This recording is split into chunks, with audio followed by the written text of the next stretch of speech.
바로 이어서 석양 예배 드리도록 하겠습니다. 기도드립니다.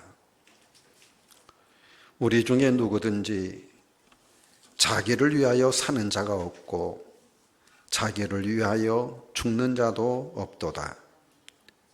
우리가 살아도 주를 위하여 살고 죽어도 주를 위하여 죽나니 그러므로 사나 죽으나 우리가 주의 것이로다. 아멘.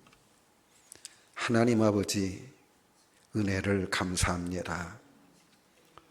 코로나19로 인한 국가 시책에 우리 교회도 함께하기 위하여 이렇게 석양 예배를 금했다가 오늘 이렇게 하나님 앞에 예배 드릴 수 있도록 은혜 주셔서 감사합니다.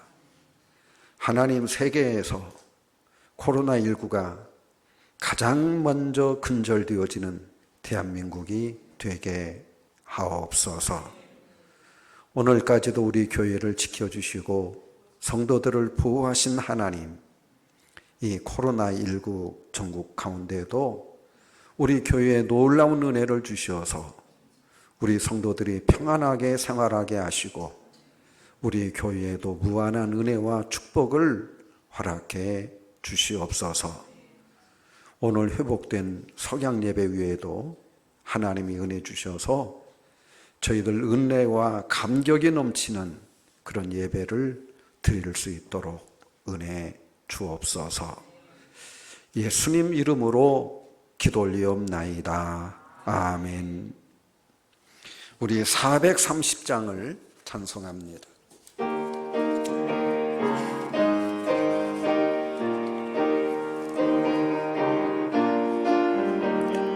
주와 같이 그가는 것 즐거우리라니라.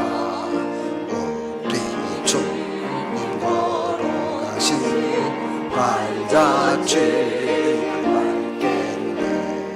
한 걸음 한 걸음 주 예수와 함께 날마다 우리 걸어가리. 어린아이 같으니 미련하고 약하나 죄의 손에 이끌려 생명 길로 가겠네. 한 걸음 한 걸음 주 예수와 함께 날마다 우리 걸어가리. 꽃이 피는 들판이나 험한 골짜기라도 주가 인도하는 대로 주와 같이 가겠네. 한 걸음 주 예수와 함께 날마다 우리 걸어가리. 옛선 지자의 같이 우리 들고 전국에 들려 올라갈 때까지 주와 같이 걷겠네. 한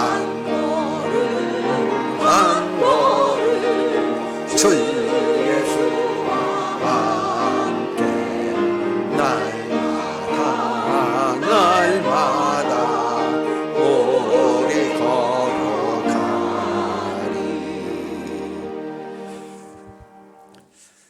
기도 드릴 때 조영순 권사님 기도 인도해 주시겠습니다.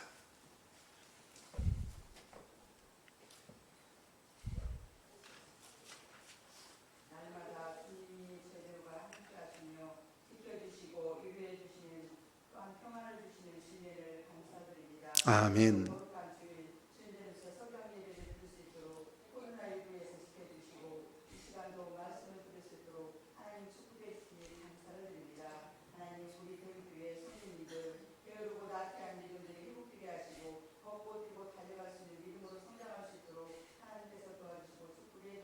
아멘. 자들이 정말 성령 충만, 예수 충만, 은혜 충만 받아서 저희들을 정말 맡겨진 삶을 잘 감당하여 충성한 믿음의 분들이 받을 수 있도록 하나님 함께하시고 인도하여 주시옵소서. 아멘. 우리 성도님들이 정말 믿음으로 정말 예배 성공한 자들 되게 하시고 예수님을 전하여서 우리 교회를 통하여 많은 영혼들이 건너는 역사 일어나게 하시고 우리 대교회가 풍의 역사 일어날 수 있도록 하나님이 도우시고 인도하시고 축복해 주옵소서. 아멘.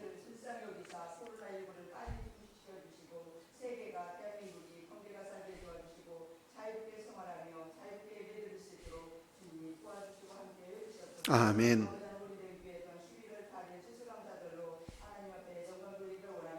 우리 성도님들 기도를 준비하고 주님이 주시는 은혜를 기억하며 풍성한 감사들을 위하여 주시옵소서. 아버지 하나님 전주 주방위에도 주님께서 함께하셔서 아버지 축복의 은혜가 있게 하시고 전주 주방위의 교회들이 성장하고 풍기는 역사가 일어날 수 있도록 하나님 함께하시고 인도하여 주시옵소서. 아버지 전국 성도님들 또한 위장관 모임에도 주님께서 함께하시고 사모님들에게 영육간의 강건함 주셔서 앞에 삶들을 잘 장담을 할 수 있는 능력 있는 사모님들이 될 수 있도록 하나님 함께하시고 인도하여 주시옵소서. 아멘. 이 시간 우리 성도님들 정성을 다해서 예배드리는 시간이 되게 하시고 주님 만나는 시간이 될 수 있도록 하나님께서 함께하시고 인도하여 주시옵소서. 아버지 하나님 우리 교회 아버지 두부 목사님들을 저희들에게 주시고 하나님 섬길 수 있도록 주신 아버지 우리 두부 목사님들에게 능력과 영역들을 주시며 영역간에 강건함 주시고 하나님의 복음을 위해서 일하는 능력 있는 목사님들 되게 하시고 하시는 곳마다 기대 역사 일어날 수 있도록 하나님께 늘 동행하시고 함께해 주시옵소서. 아버지 이 시간도 말씀대하는 목사님에게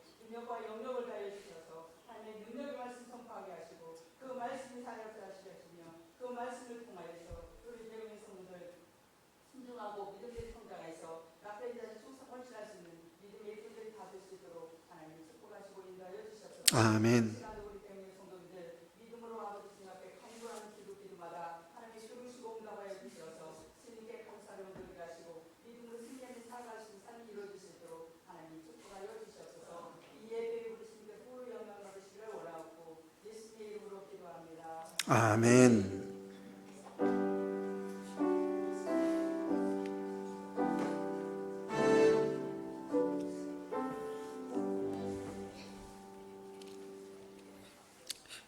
예, 찬송가 250장을 찬송합니다.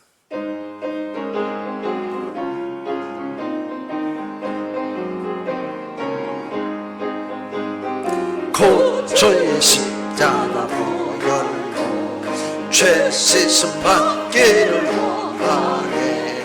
내 죄를 씻으신 우리 찬송합시다. 찬송합시다. 찬송합시다. 내 죄를 씻으신 우리 찬송합시다. 주의 생명 내 속에 들어와 계시네. 십자가 앞에서 주의 찬송합시다. 찬송합시다. 찬송합시다. 내 죄를 씻으신 찬송합시다. 주 앞에 흐르는 생명수 날 씻어 정하게 하시네. 내 기쁜 영광을 향하여 찬송합시다. 찬송합시다. 찬송합시다. 내 죄를 씻으신 주님 찬송합시다. 내 영혼 생명수 가운데 젖었네. 흠먹고 순전한 주님 찬송합시다. 찬송합시다. 찬송합시다. 내 죄를 씻으신 주님 찬송합시다. 아멘. 예, 하나님 말씀은 로마서 12장 1절부터 2절까지 있는 말씀을 우리 함께 합독하도록 하겠습니다. 예, 천천히 우리 같이 합독합니다. 그러므로 형제들아, 내가 하나님의 모든 자비하심으로 너희를 권하노니 너희 몸을 하나님이 기뻐하시는 거룩한 산 제물로 드리라. 이는 너희가 드릴 영적 예배니라. 너희는 이 세대를 본받지 말고 오직 마음을 새롭게 함으로 변화를 받아 하나님의 선하시고 기뻐하시고 온전하신 뜻이 무엇인지 분별하도록 하라. 아멘. 예, 오늘은 우리 그리스도인의 변화된 생활이다 하는 제목으로 은혜를 나누고자 합니다. 로마서를 공부하다가 이 코로나 종국이 또 심해져서 교회 예배들을 드리지 마시오. 그래서 우리 석양 예배를 드리지 못했습니다. 오랜만에 이렇게 우리가 또 석양 예배로 모이게 되어졌는데, 이 로마서는 두 개의 부분으로 나누어져 있습니다. 1장에서 11장까지 교리적인 부분이 있죠. 1장에서 11장까지는 복음이 무엇이냐, 복음을 우리에게 설명해 주고 있습니다. 그리고 12장부터 이제 16장까지는 그리스도인들의 생활, 그리스도인들은 어떤 생활을 해야 되느냐, 생활 부분을 우리에게 말씀해 줍니다. 이 11장과 12장을 딱하니 연결시켜 주는 말씀이 12장 1절에 있는 말씀입니다. 그러므로, 여기에서 이 그러므로라고 하는 말이 중요한 말입니다. 그러므로는 이 11장과 12장을 연결시켜주는 이 접속사예요. 그러므로 11장까지 말씀을 했어요. 그렇다면 너희들은 어떤 삶을 살아야 되느냐, 너희들에게 어떤 일들이 일어나야 되느냐 하는 것이 그러므로예요. 그 11장까지 우리에게 가르쳐준 진리에 대한 결론이죠. 그러므로. 그럼 11장까지는 금방 말했죠. 복음을 바울 사도가 설명해 줬다. 예수가 우리의 주님 되시고 그리스도가 되신다고 하는 것을 설명해 준 것이 1장에서 11장까지의 내용이에요. 그렇다면 너희들 예수님을 주님으로 모셨다면, 그렇다면 너희들에게 어떤 변화가 일어나야 될까? 지금 그게 그러므로라고 하는 말씀이에요. 그러니까 이 그러므로라고 하는 말씀이 얼마나 중요한지 몰라요. 은혜 받은 결과는 지금 그 말이에요. 이제 12장부터는 너희들이 하나님께 은혜 받았다면, 말씀을 통해서 은혜 받았다면 그 결과가 뭐냐? 결과물이 있어야 될 거 아니냐? 예수님께서 6월절에 예루살렘에 올라갑니다. 가다가 시장하셨어요. 입이 무성한 무화과 나무를 봤어요. 이 무화과라고 하는 나무는 시도 때도 없이 꽃이 피고 열매 맺는 거예요. 꽃이 없이 무화과죠. 그래서 꽃이 없이 열매가 맺어요. 그래서 무화과예요.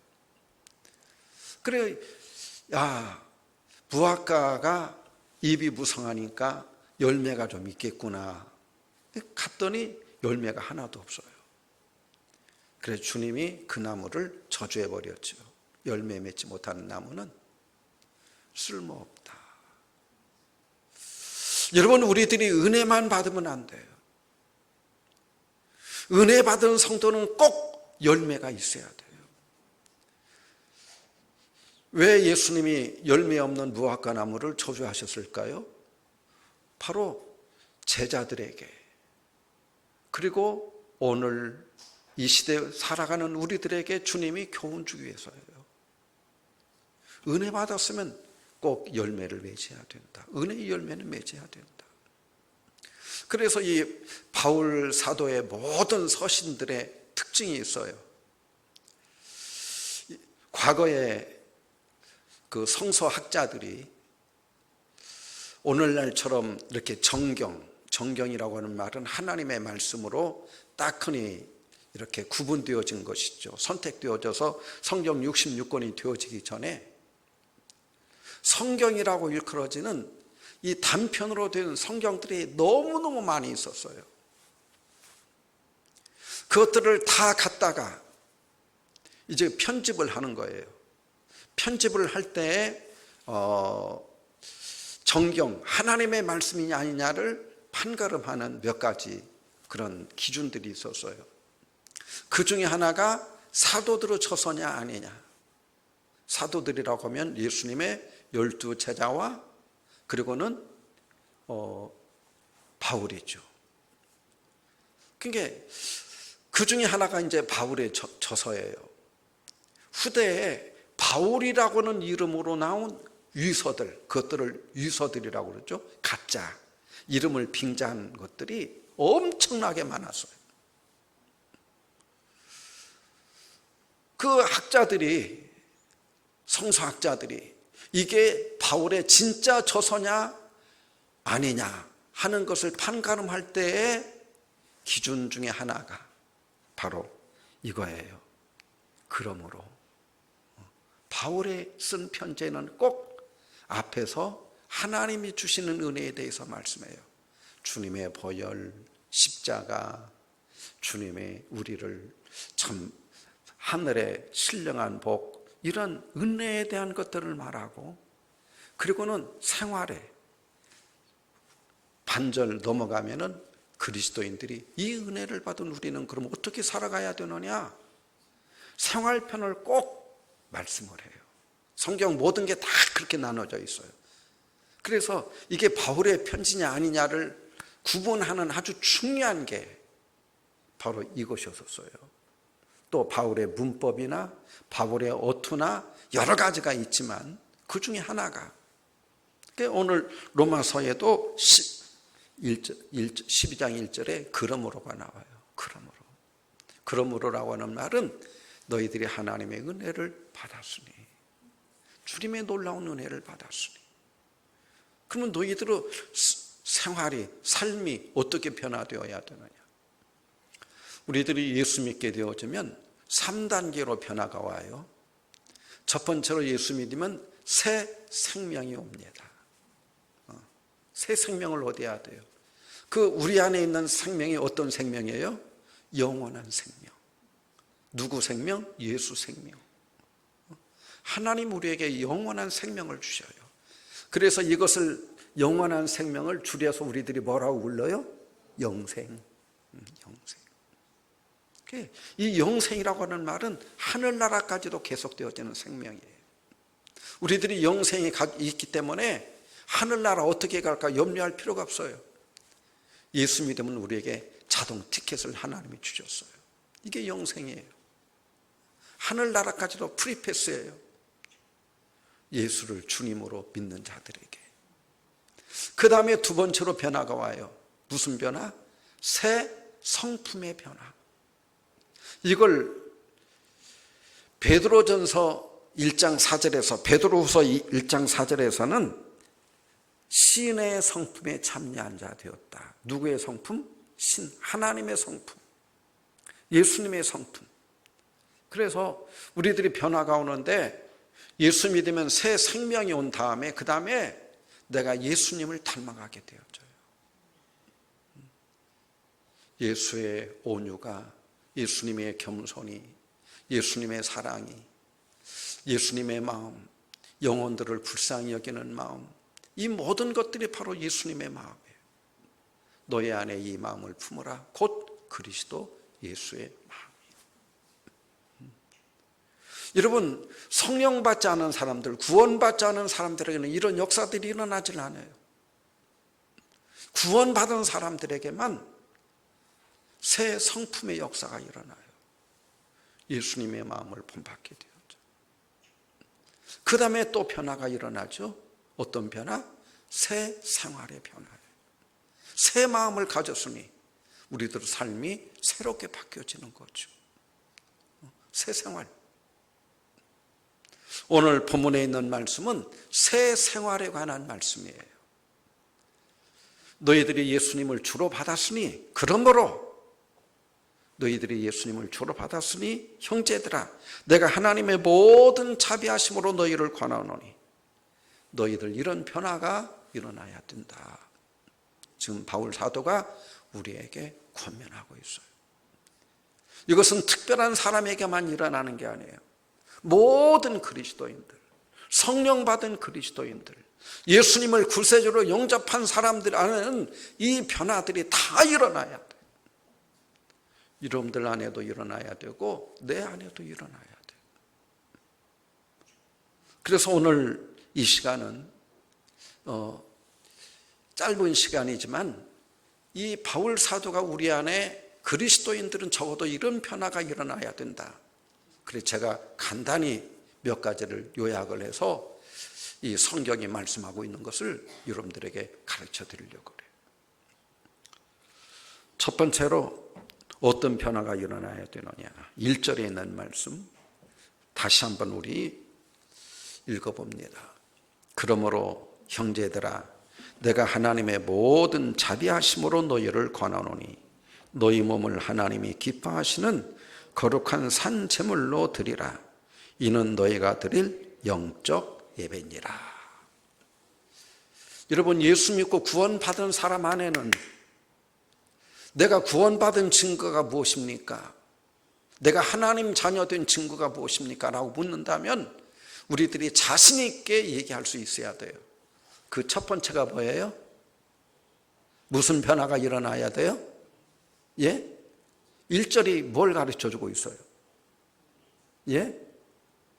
1절이 예배. 예배하는 생활이에요. 예배하는 생활. 예배하는 생활의 변화가 와야 돼요.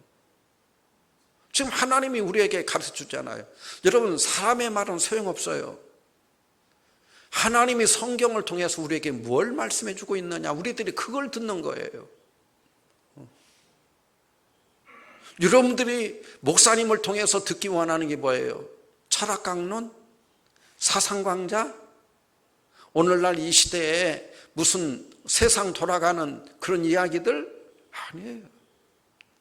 하나님이 성경 말씀을 통해서 우리에게 뭘 말씀하고 있느냐? 여호와 가라사대, 하나님이 말씀하시기를, 바로 하나님이 말씀하시기를 내가 진실로 진실로 너에게 이르노니, 바로 이 말씀을 우리들이 듣기 원하는 거예요. 여러분들이 지금 이 자리에 앉아 있는 게 바로 그거예요. 내가 진실로 진실로 너에게 이르노니, 이게 하나님 말씀이에요. 오늘 우리들이 목사님 통해서 우리들이 배우고야 하는 게 바로 이거예요. 1절에서 말씀하고 있어요. 너희들 영적 예배를 드려라. 이제 은혜 받았으면 너희 몸을 하나님께 산제물로 드리는 그런 영적 예배를 드려라. 우리들의 삶에 무슨 변화가 일어나야 되느냐? 예배하는 삶의 변화가 일어나야 돼. 예배 드리는 게 즐거워야 돼요. 예배 드리는 게 지루하고 예배 드리는 것이 지겨우면 여러분들 천국 갈 수 없어요. 왜? 천국은 다 예배하는 생활이에요. 찬송하는 생활, 기도하는 생활, 하나님 성축하는 생활, 이게 다 천국 생활이에요. 오늘날 교회가 하는 일이 뭐예요? 천국을 훈련시키는 거예요. 여러분들을 천국 생활에 익숙하도록 훈련시키는 거예요. 이게 교회예요. 교회가 작은 천국이에요. 천국의 지점이에요. 천국을 맛보는 거예요. 천국 생활에 익숙하도록 여러분들을 훈련시키는 거예요. 하나님의 백성들을 훈련시키는 게 바로 교회예요. 교회를 통해서 훈련받지 못하고 천국 갈 수도 있죠. 죽기 전에, 내가 늙어서 죽기 전에, 꼴까닥 하기 전에 예수 믿고 천국 갈 수 있어요. 그러나 그 성도들은 행복하지 못해요. 왜? 천국이 전혀 준비가 안 된 거예요. 성경은 이것을 불 가운데서 얻은 구원이다, 벌거벗은 구원이다 그래요. 우리들이 예수 믿고 이 교회 생활을 하고 이 예수 믿는 성도들의 삶의 훈련을 하고 천국 가는 것과 그런 것들이 전혀 준비되지 않고 천국 가는 것은 전혀 달라요. 여러분, 내가 일찍 예수 믿어서 어떤 성도님은 어머니 모태에서부터 예수 믿고 하늘나라 가는 성도들이 있어요. 수십 년을 그러면 지루하게 예수 믿고 천국 가서 참 꼴까닥하고 예수 믿고 천국 가는 사람하고 나는 참 손해다. 아니요. 여러분들은 천국을 그만큼 준비해 놓고 천국에다 그만큼 상급을 쌓아놨어요. 천국을 여러분들은 미리미리 예비를 해놨어요. 그 우리들의 변화된 삶이 뭐냐? 예수 믿고 하나님을 예배하는 생활이에요. 예배가 재미있어야 돼요. 즐거워야 돼요. 제가 우리 교회에서 목회하면서 저는 다른 교회에 가본 적이 없으니까 많은 성도님들을 만나기도 하고 훈련시키기도 하고 그래서 지금도 기억이 남아요. 이 피아노를 치는 자매님이었는데, 목사님, 저는요 주일이 얼마나 기다려지는지 몰라요. 목사님 설교를 듣는다는 게 제가 얼마나 행복한지 몰라요. 저는 목사님 설교를 듣는다는 게 얼마나 저를 설레게 하는지 몰라요. 저는 너무너무 행복해요. 우리 자매님 한 분은 저 고흥이 친정이었어요. 아버지가 목사님이었어요. 전라남도 고흥. 아버지가 그 고흥 바닷가 바로 땅끝이죠. 거기에서 목회를 하셨어요. 목사님 아들하고 목사님 딸하고 장로님 아들하고 연애를 했어요. 그 이놈들이 죽고 살기를 하고 좋아하는 거예요. 그런데 현실은 그게 아니잖아요. 목사님하고 그 장로님하고 원수지간이 된 거예요. 같은 교회 목회하는데. 그래서 목사님이 그 교회에서 쫓겨났어요. 쫓겨나면서 그 교회에 한을 품고 쫓겨났어요. 그런데 이 아이들이 너무너무 좋아하는 거예요. 그래서 결혼을 하게 되었어요. 그 양가 집에서 그렇게 반대하는데. 제가 그 얘기 하려고 하는 게 아니에요. 그 아가씨가 우리 교회에 피아노를 쳤는데 결혼식이 목요일 아침 11시였어요. 거기 그 고흥 교회에서. 그래서 제가 아침에 여기에서 몇 시에 출발을 했느냐? 7시에 출발을 했어요. 누구? 그 친정 오빠가 택시를 운전을 했어요. 그래서 그 친정 오빠 택시를 타고 그 내외 우리 내외하고 여기서 7시에 출발을 했는데 얼마나 멀은지. 지금 고속도로가 뻥뻥 뚫렸지만은 그때만 해도 그냥 산골길을 가는데 1시에 도착을 했어요. 1시. 11시라고 하는데 내가 뭔 얘기를 하려고 하느냐? 수요일 날 저녁 예배 그 아가씨가 여기서 분명히 예배에 피아노를 쳤어요. 내일 11시에 결혼식 하는 아이가 우리 교회에서 수요일 저녁 예배 피아노를 치고 결혼할 애가 갔으니 여러분 지금도 어떻게 갔을까? 아마 택시 타고 대절해서 갔겠죠. 기차가 있는 것도 아니고 무슨 버스가 있는 것도 아니니까 그 시간에. 그러면 그 이튿날 신부 화장을 어떻게 했을까? 그 생각하면 저는 지금도 그 아가씨를 위해서 기도하게 돼요. 주님, 그 믿음 가지고 주님 잘 섬기겠죠. 제가 가니까 어쨌든 저를 기다려야 결혼식이 되어질 거 아니에요. 왜? 저 안 가면 결혼식이 안 돼. 왜 그랬을까요? 주례니까. 그게 1시에 결혼식이 되어졌어요. 그런데 친정 아버지 어머니가 결국은 오지 않았어요. 딸 결혼식에. 참복하면서 제가 많은 결혼식 출연을 했어요.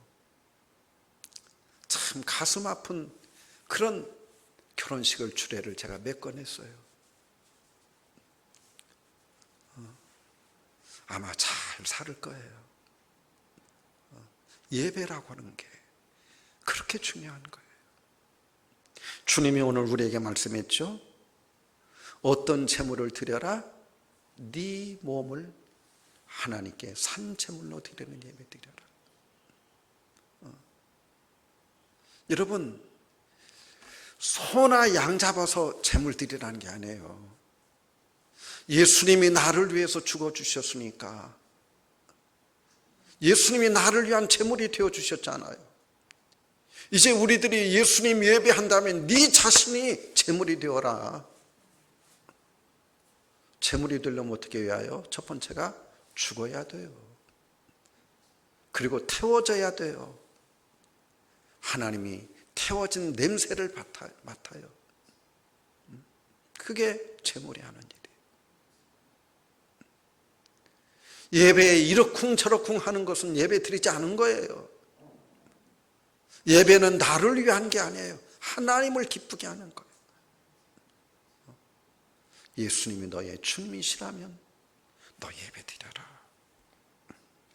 예수님이 너를 대신해서 죽은 줄 네가 믿는다면 이제는 네가 네 몸이 제물이 되어라. 예수님이 너에게 새 생명 주었다면 또 새 생활, 바로 그것이 예배다. 오늘 하나님이 우리에게 첫 번째로 말씀하고 있는 게 예배예요. 여러분, 주일 예배가 언제부터 생겨났어요? 주일 예배가 언제? 예수님 부활하신 뒤에. 그 전에는 뭔 예배였어요? 안식일, 토요일 예배였어요. 왜 바뀌어졌어요? 예수님이 나의 주님이 되셨다는 걸 믿고, 예수 그리스도가 주님이십니다 라고 고백하는 성도들은 바로 예수 그리스도가 세상에서 가장 존귀한 분이고, 예수 그리스도가 세상의 모든 중심 중에 최고의 중심, 최고의 진리가 예수 그리스도의 부활이 되어진 거예요. 그래서 예수님의 부활을 기념하기 위해서, 예수님의 부활을 찬송하기 위해서, 예수님의 부활의 영광 돌리기 위해서 성도들이 모여서 예배드리게 되어진 거예요. 누가 가르쳐 준 게 아니에요. 자연 발생적으로 일어난 거예요. 예수 그리스도의 부활을 체험한 믿는 모든 성도들이, 모든 중심축이 구약시대에는, 예수 믿기 전에는 창조주 하나님이었는데 예수님이 부활하신 것을 본 뒤에는 예수님이 나의 주님이 되어주시는구나. 로드십, 그리스도의 주님 되심. 이게 내 삶의 중심축이 되어버린 거예요. 우리가 왜 주일날 모여서 예배드립니까? 예수님의 부활, 바로 예수 부활 내 부활, 예수 생명 내 생명, 이게 우리들의 삶의 가장 중요한 일이 되어져서, 그래서 우리들 주일 예배를 드리는 거예요. 코로나 아니라 더한 일도 우리 교회는 어떤 일이 있어도 예배를 드렸을 거예요. 또 드렸어요. 그렇게 서슬퍼렇게 그냥 동사무소에서 쫓아오고 동사무소에서 와서 지키고 그래도 우리는 주일 예배 드렸어요. 왜? 예수님이 내 삶의 중심이니까. 나뿐만이 아니라 여러분들의 삶의 중심이 바로 예수니까. 이건 변하는 게 아니에요. 이건 변할 수 없는 거예요. 이게 변하면 이건 가짜예요, 다. 오늘날 한국교회가 코로나 이후에 둘로 딱 나눠졌어요. 진보파와 보수파. 진보파는 비대면 예배. 성도들이 꼭 모여서 예배 드릴 필요 있느냐. 그냥 집에 앉아서도 유튜브로 또는 뭐로 얼마든지 예배 드릴 수 있다. 목사님들이 나와서 공공연히 그렇게 가르쳤어요. 여러분, 진리라고 하는 것은 우리들이 양보하기 시작하면 양보할 수 있는 것은 진리가 아니에요. 예수님의 부활은 절대 진리예요. 우리들이 양보할 수 없는, 그렇다면 주일 성수는 절대 우리들이 양보할 수 없는 거죠. 왜? 주일이 예수님의 부활을 우리들이 예배하는 거니까. 주일의 의미가 꼭 주일날만 드려야 되느냐? 그러면요, 예수님이 부활하신 날이니까.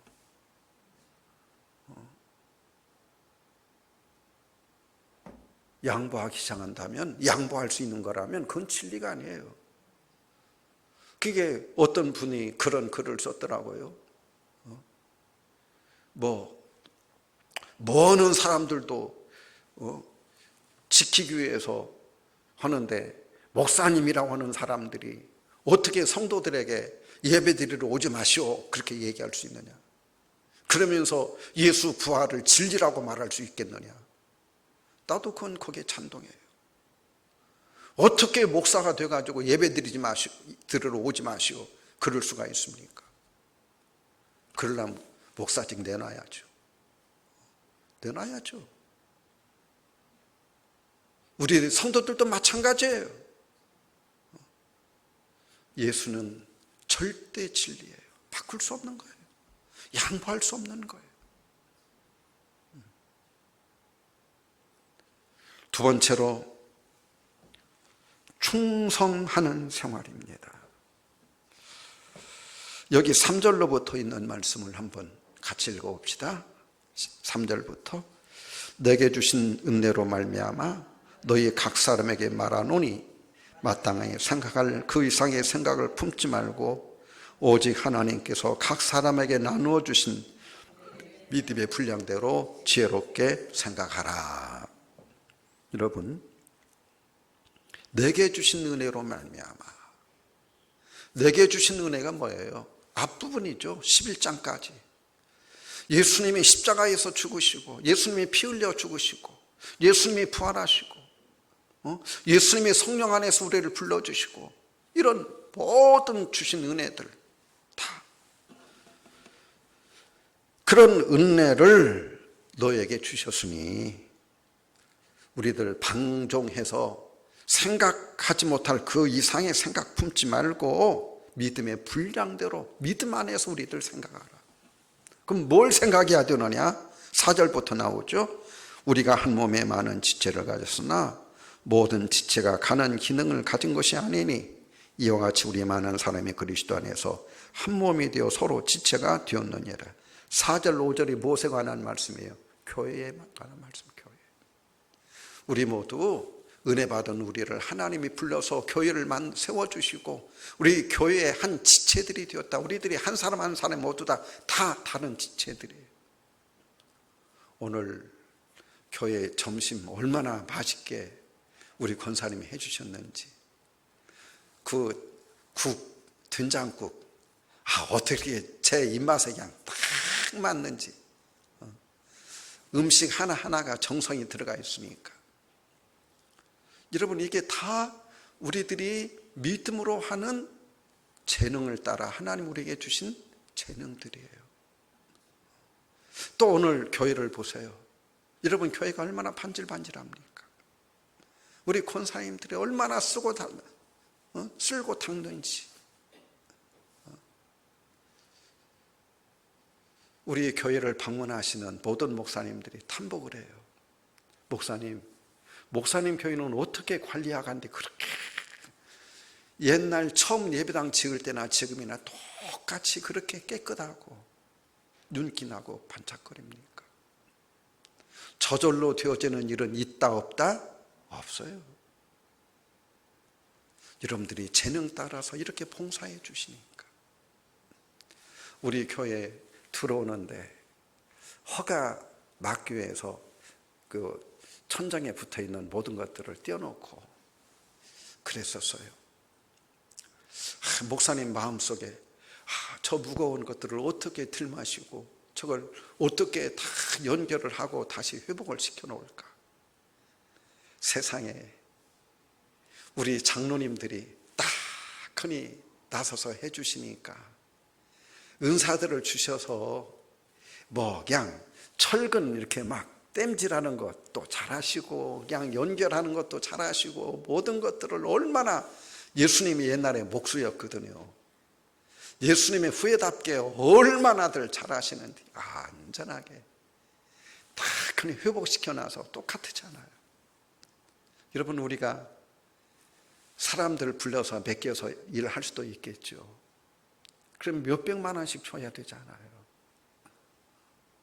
그런데 하나님의 교회는 돈으로만 되어지는 게 아니에요. 하나님 주신 재능들을 따라서 이렇게 교회를 위해서 일하는 거예요. 그것뿐입니까? 교회 학교에서 오늘 성가대에서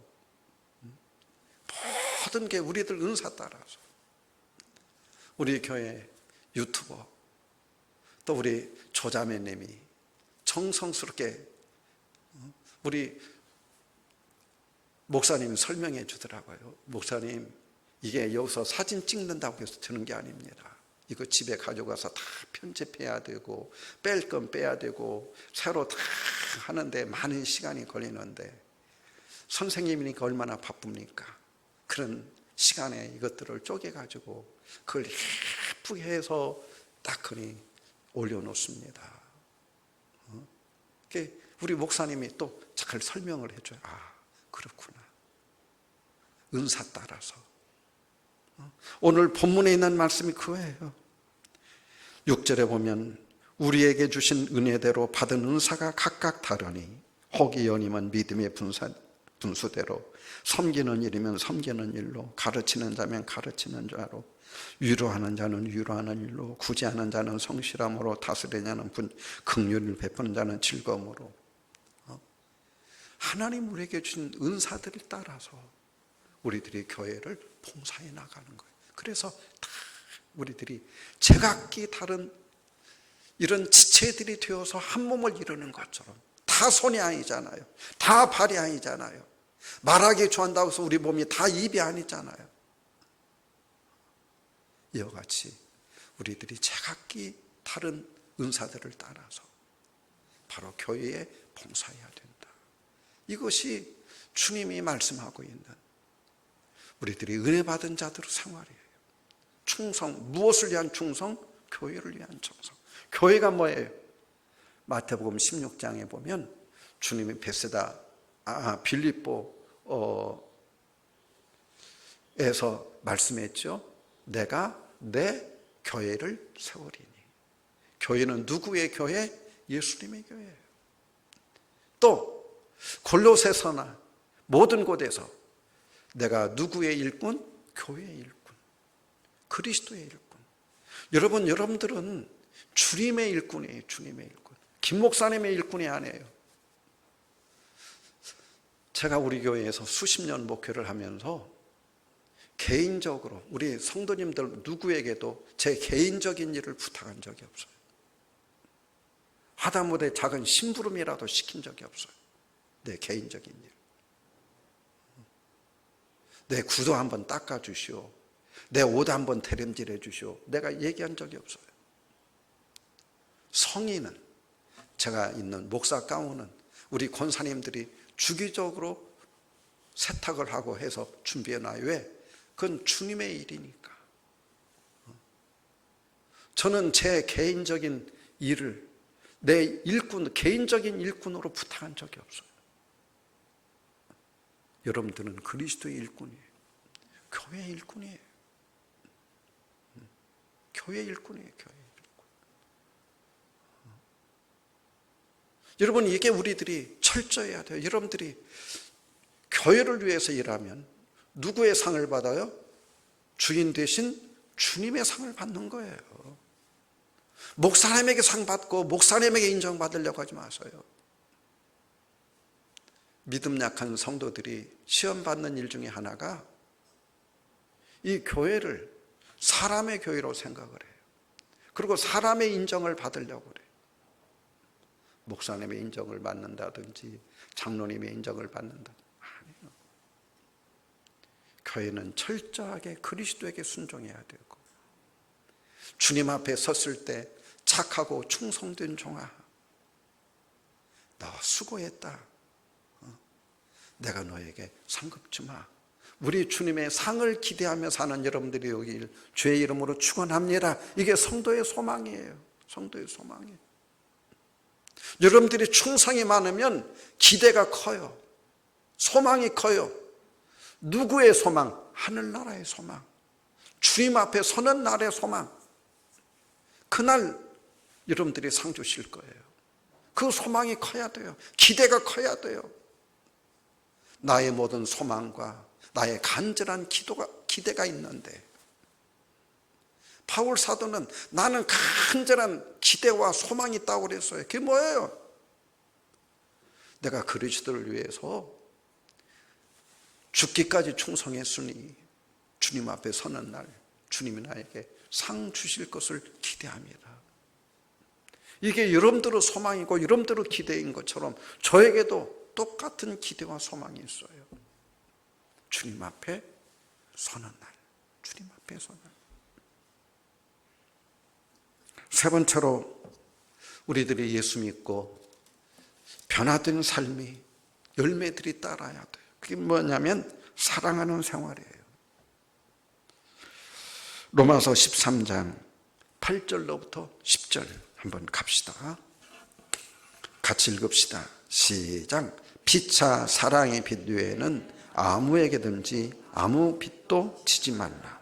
남을 사랑하는 자는 율법을 다 이루었느니라. 간음하지 말라, 살인하지 말라, 도둑질하지 말라, 탐내지 말라 한 것과 그 외에 다른 계명이 있을지라도 내 이웃을 내 자신과 같이 사랑하신 그 말씀 가운데 다 들었느니라.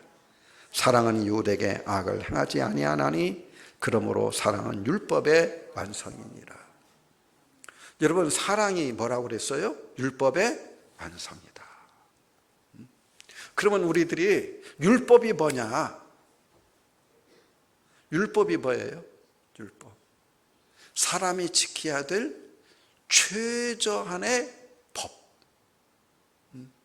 최소한의 법. 우리들이 꼭 지켜야 될 거예요. 이걸 벗어나면은 죄가 되는 거예요.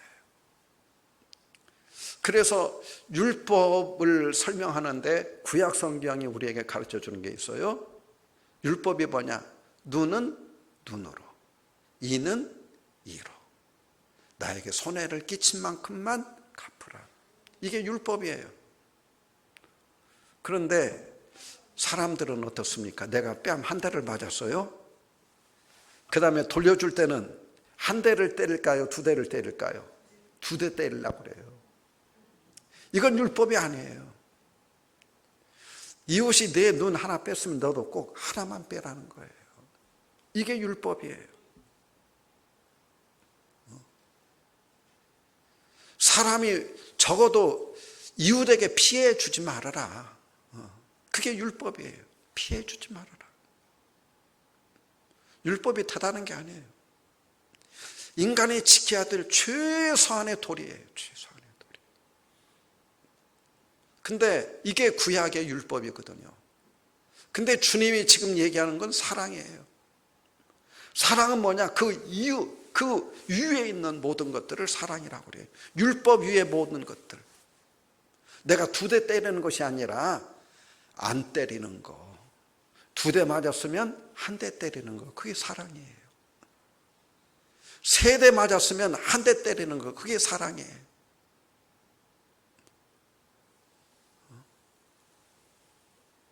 율법보다 훨씬 높은 생활윤리.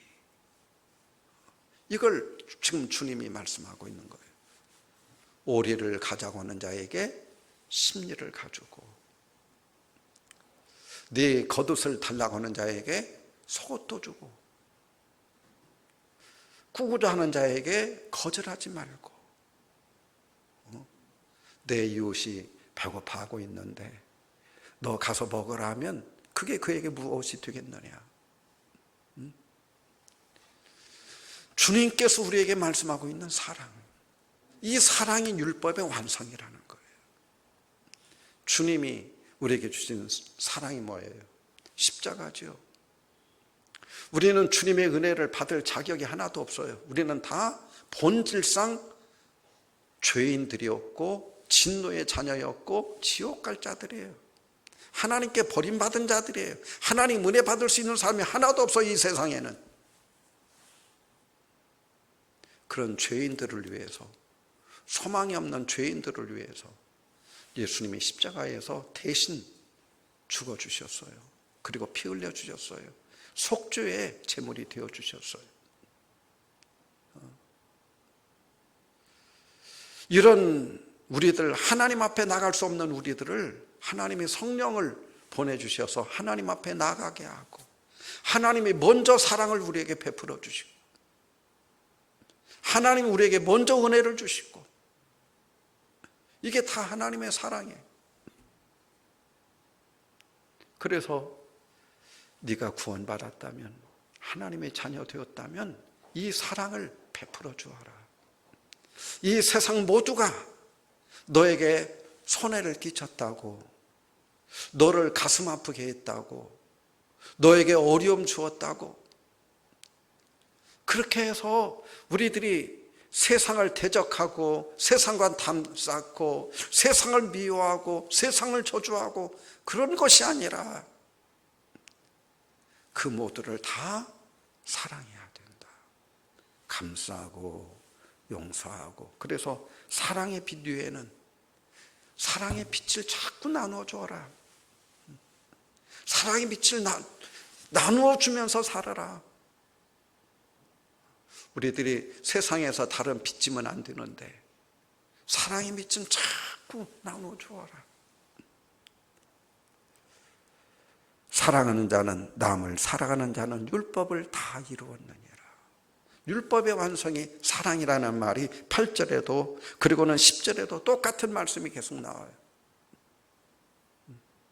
율법이라고 하는 것이 남에게 피해 주지 않는 생활, 그 최소한의 최저 생활이 율법이에요.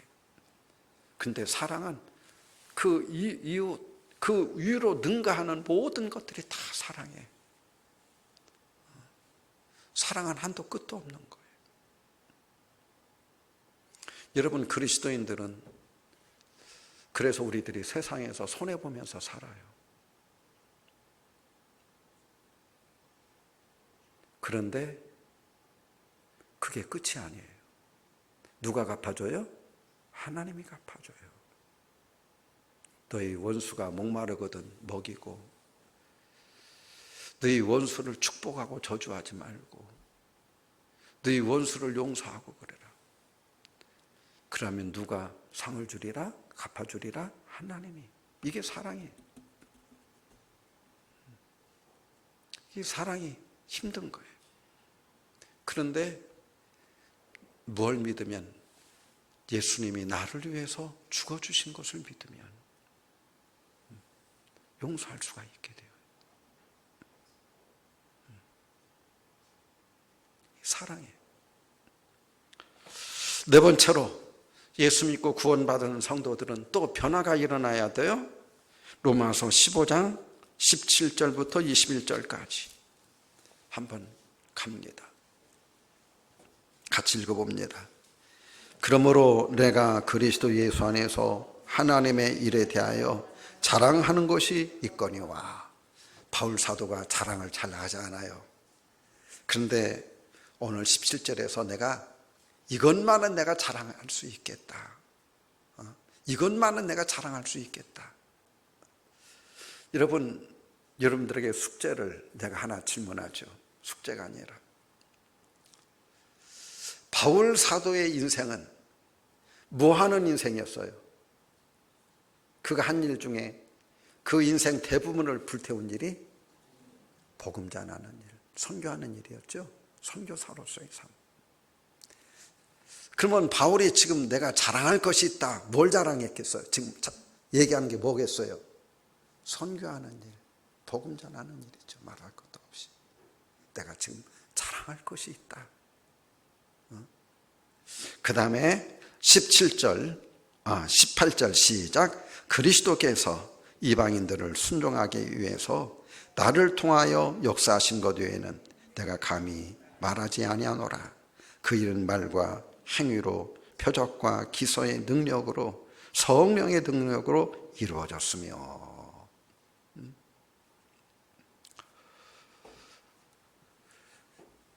이방인들을 예수에게 순종하도록 만들기 위해서, 이방인들이 예수에게 순종하려면 어떻게 해야 돼요? 복음을 듣고 예수님을 나의 주님으로 영접해야 돼요. 예수님이 주님이 되어지게 될 때 순종하는 것이지, 예수님이 주님이 되지 않았는데 순종할 수가 있을까요? 아니에요.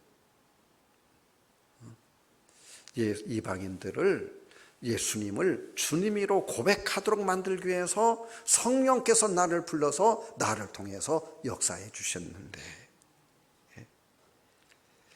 그 일은 말과 행위, 표적과 기사와 성령의 능력, 하나님께서 모든 일들을 통해서 나를 통해서 그 일을 이루어졌다. 내가 이 일을 너희들에게 자랑하고 싶다. 지금 그 얘기예요.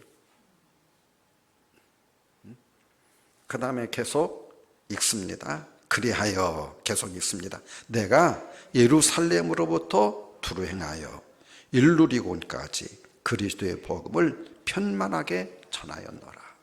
이 로마서가 쓰여질 때는 땅끝까지가 아니에요. 소아시아 전체죠. 일루리곤은 바로 소아시아에 있어요. 소아시아 전체에 복음을 편만하게, 편만이라고 하는 말은 활짝 펴서, 이불을 활짝 펴서 널듯이 이 편만이 그거예요. 활짝 펴서 널어놓는. 복음을 내가 땅끝까지 활짝 펴서 예수 믿고 모든 이방인들이 예수님을 나의 구세주로 영접하고 고백할 수 있도록 하기 위해서 내가 이 복음을 편만하게 전파했다.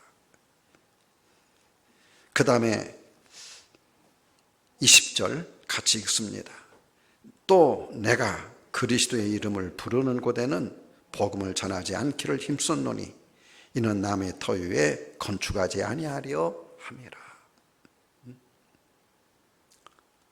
여러분, 제가 우리 교회를 처음 개척할 때 세 가지를 하나님께 기도했습니다.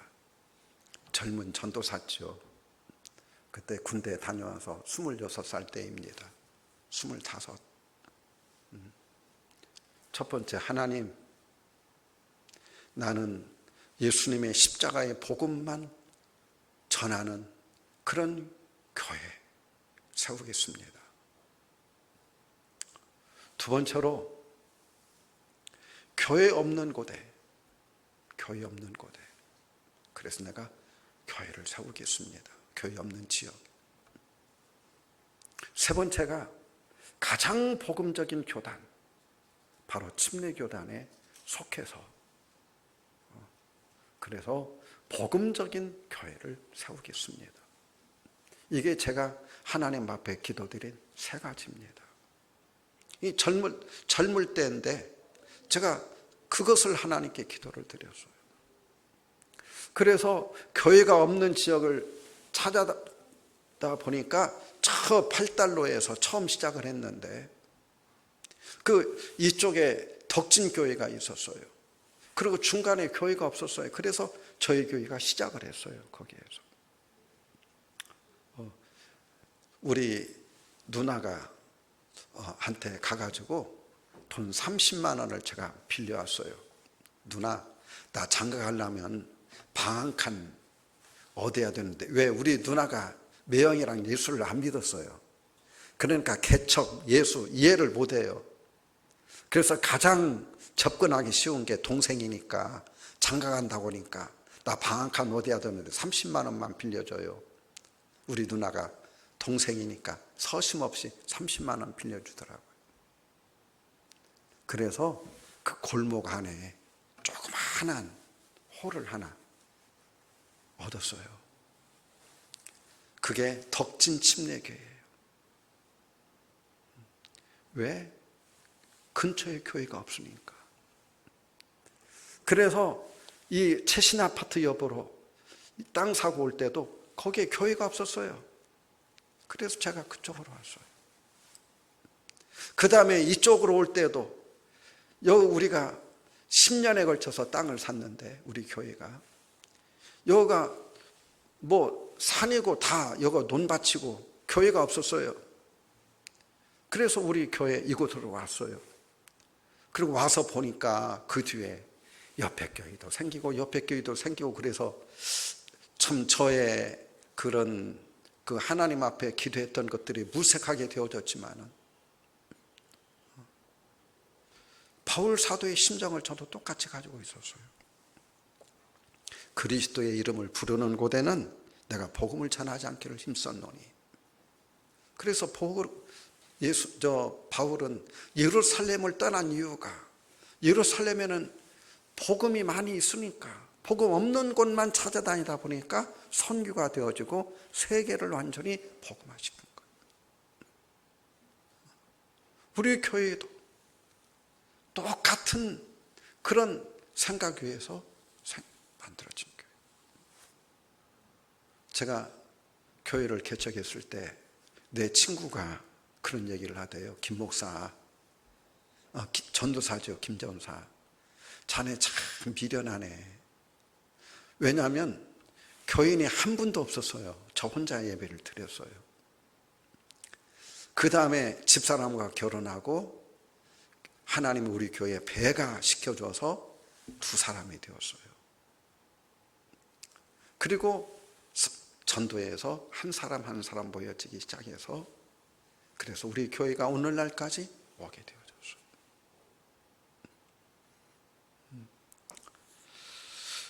여러분, 하나님이 함께 하시면 얼마든지 놀라운 일들을 행해요. 여러분, 우리 교회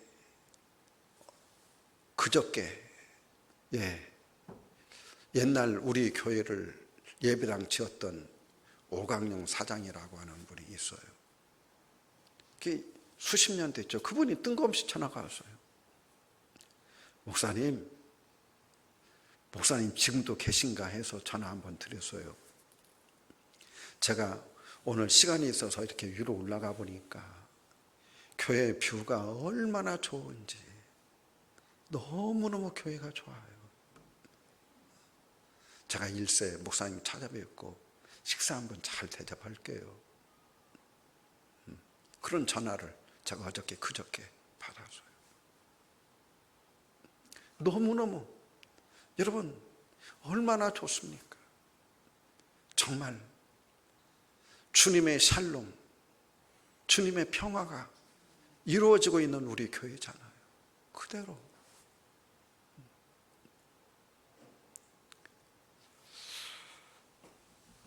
여러분, 우리 교회는 복음을 전파해야 돼요.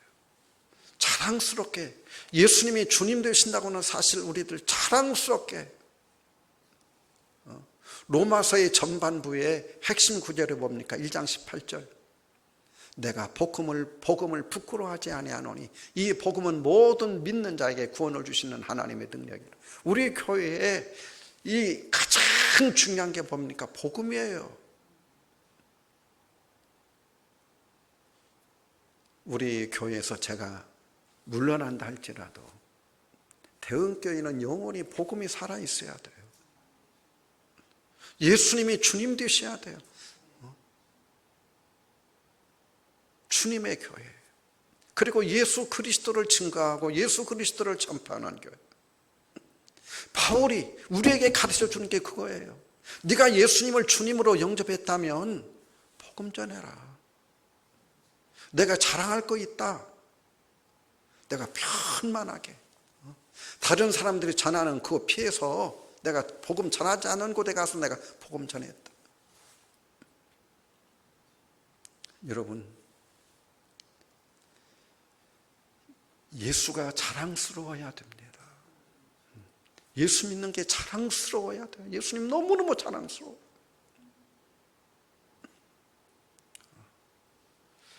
그 다음에 16장으로 가면 예수 믿은 간증이 나와요.